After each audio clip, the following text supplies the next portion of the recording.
ครับสวัสดีครับช่อง FC อาจารย์วิดีโอครับฝนตกเป็นน้ำขุ่นครับโอ้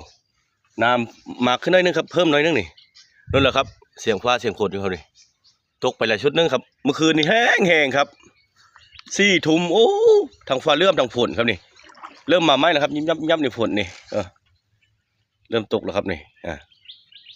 ฝนตกแล้วพี่น้องเอ้ยนี่ก็มาใส่โมงแล้วครับนี่ใส่โมงกันนั้น5 เซนว่าปรากฏครับส่วนมากฝนตกจะถือปรากฏกับป้าครับนี่นะครับน้องไม้เพิ่นสร้าง40 บ้านหากันขึ้นเอาตามเรือนะครับพายเรือไปกระซับเอาริมตะพังนี่ครับคนลงบันได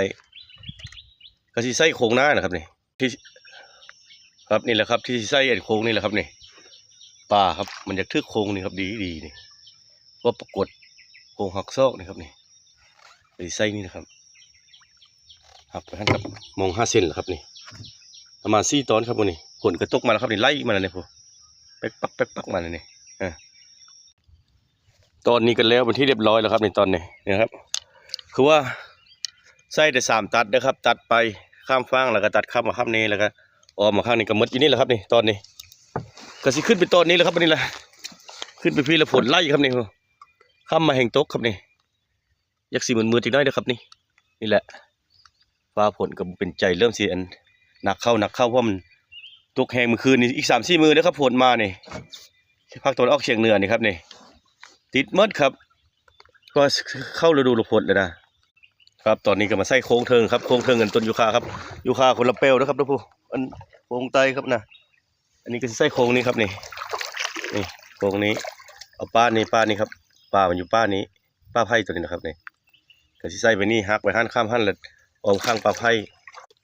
ตอนนี้ก็เป็นที่เรียบร้อยครับอันนี้คือว่าอันนี้พวกที่เคยกระซะด้วยครับนี่คือจมลงไปแล้วครับนี่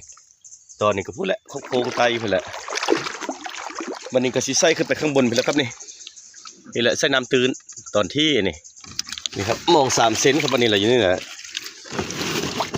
3 เซนเราก็สิใส่ไปแล้วเป็นมอง3 เซนครับอันนี้ตรงที่นี่ครับฝนมาอีกแล้วนี่ไล่มาเรื่อยๆครับนี่อาจจะแห้งตอนแรงหมดแล้วครับนี่ตกอยู่ตอนนี้ก็เป็นที่เรียบร้อยแล้วครับ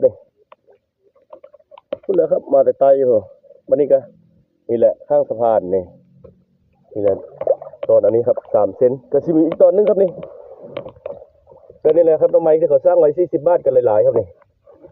นู่นแหละครับฝนกับพูดไล่ตลอด